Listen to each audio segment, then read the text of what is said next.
Hello, it is Monday. I just finished filming me trying Australian food. So I tried 4 and then 1 drink. So I tried an Australian beer. Tapos, yes, maaga siya dumating today. You arrived, what babe? Almost 2 in the afternoon?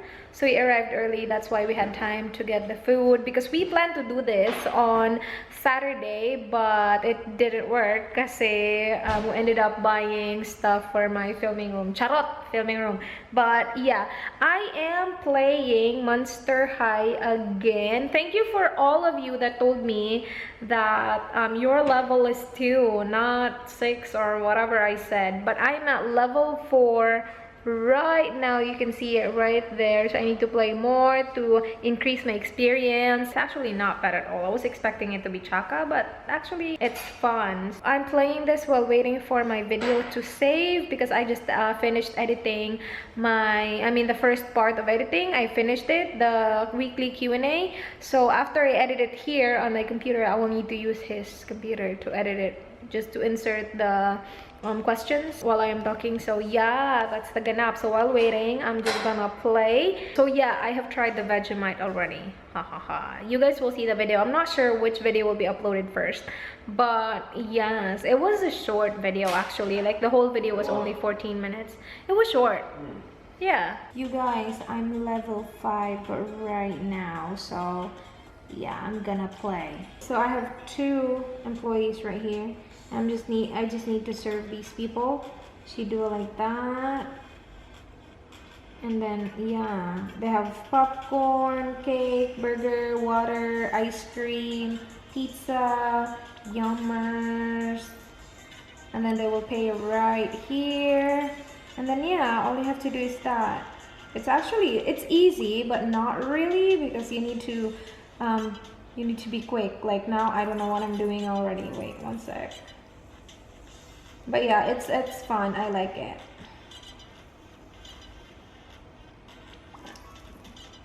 So I'm just gonna continue playing, and hopefully I'm gonna, I don't know, be level 6 today. We'll see. Ah, his heart is broken. I broke his heart. Okay, I need to focus. Yeah, it doesn't look like.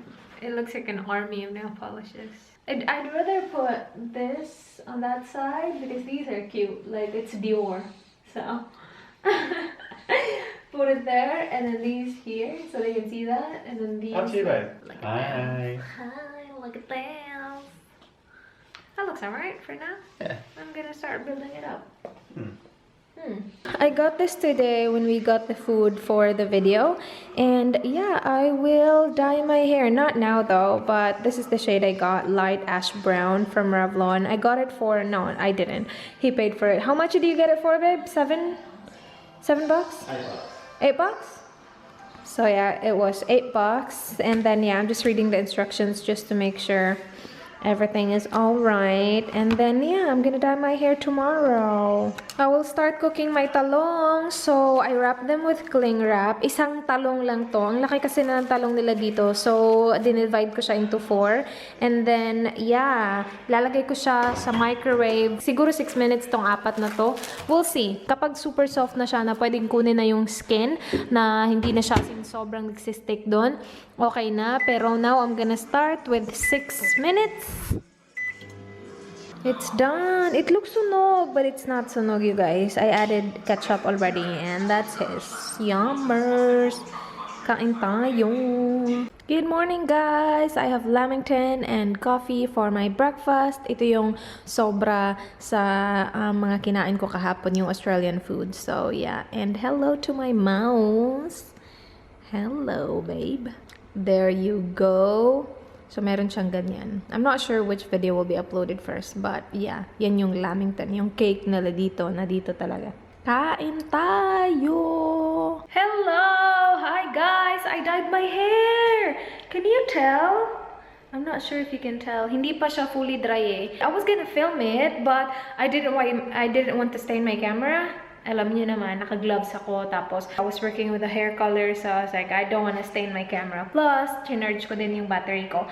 Anyway, this is the color light ash brown from Revlon. Yung color silk, beautiful color nila, something. And yeah, that's what it looks like. Hindi siya masyadong kita kasi nga basa pa siya. I'm gonna show you guys later. I'm just gonna do laundry and then do some ironing. I just finished editing a video. I woke up early today. Actually, yesterday I woke up early then, kaya lang I went back to bed yesterday. Today I didn't. So yeah, I woke up early. Can you see my hair now? It's fully dry now. And this is what it looks like. Para makikita mo pa rin yung shade from the previous one. Pero yeah, that's what it looks like. Anyway, I'm going to eat lunch. I'm gonna be trying out this nasi goreng na hot and spicy noodles.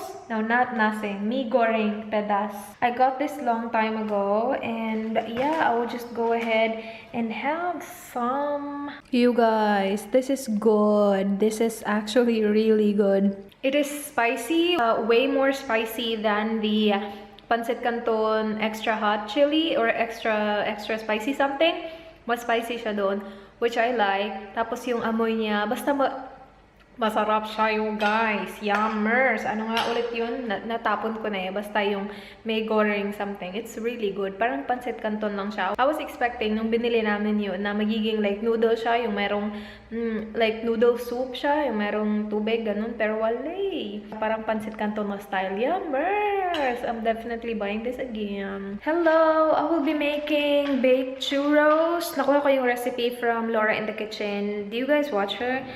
Yeah, she does cooking videos. Wait, bakit naging on? Hindi ko inon yan. Nakakaloka. It's very simple. Hindi siya as in churros, pero yun yung tawag niya. You will need puff pastry. So, I have that. 1 sheet lang yung kailangan mo. And then, you will need cinnamon, sugar, egg, tapos milk. I will show you guys how I do it. It's very, very simple. So, ilalagyan mo lang ng flour yung surface mo. So, naglagay ako ng baking paper or baking sheet. Lalagyan ko lang siya ng flour. Nandito yung flour ko kasi dinala ko to kay Nakati. And then, ilalagay mo yung puff pastry. Sa recipe niya, ginamitan niya ng rolling pin. I have tried that because nagawa ko na to many times na. And mas prefer ko na hindi na lang siya gamitan ng rolling pin. By the way, I painted my nails with the W2, yung powder gray na shade. Isa-spread ko lang yung flour both sides. After mo ma-spread yung flour, lalagyan mo siya, i-coat mo siya ng egg wash. Yung nasa egg wash is ano lang, egg tsaka milk.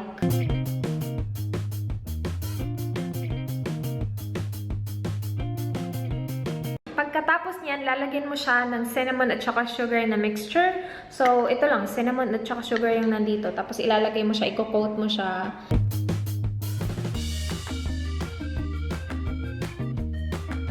And then, ikakat mo siya into thin strips. Not really thin. Makikita nyo later. And then, after nyan, iti-twist mo lang siya. Like this. Did you guys see that? I don't know if you saw that. It's hard. Wait. Iti-twist mo lang siyang ganon.